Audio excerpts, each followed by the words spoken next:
Time is one of the greatest things that we take for granted today. Time to do this project, time to go shopping, we measure it in seconds, milliseconds, microseconds. But how did those without our quartz clocks fare in measuring time and the spin of the earth?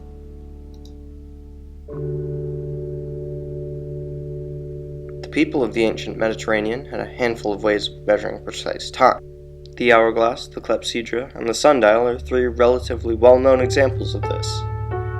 The hourglass is a humble invention, showing elapsed time via how much sand is poured from one vessel to the other. Since the advent of the pendulum and quartz clocks, however, it has become little more than a fancy decoration. A similar device was developed in the ancient Mediterranean. Known as an outflow water clock, it consists simply of a bowl with a hole at the bottom. Water would flow out, and an observer would read elapsed time against a scale on the side of the bowl. The clepsydra is a Greek water clock, literally meaning water thief, that measures elapsed time by the level of float against a scale on the side of the cylinder into which water flowed, like a hydraulic stopwatch. The first true mechanical clock, as opposed to a timer, was built by Cibbius. It had an improved water tank, keeping the pressure of the flowing water constant, and a scale, telling the hours of the day or the days of the month. Later versions had an automatic mechanical owl and a whistle built on, making the world's first cuckoo clock.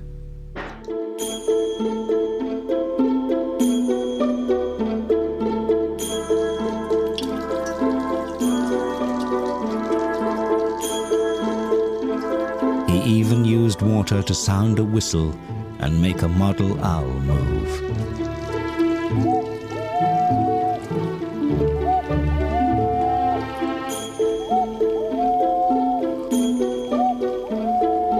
He had invented the world's first cuckoo clock.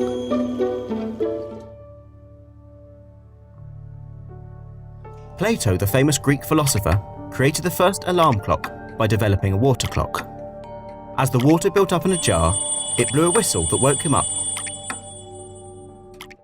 A sundial uses light and a gnomon to cast a shadow onto a scale, provided it was light out, and provided that said light cast noticeably darker shadows than its surroundings.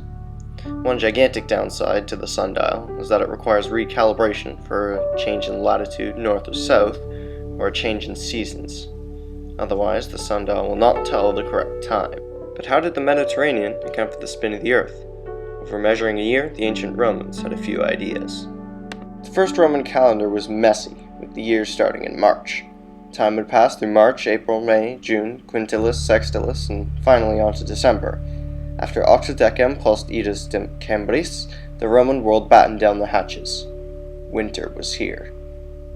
Winter in Rome was an unmeasured, unnamed period.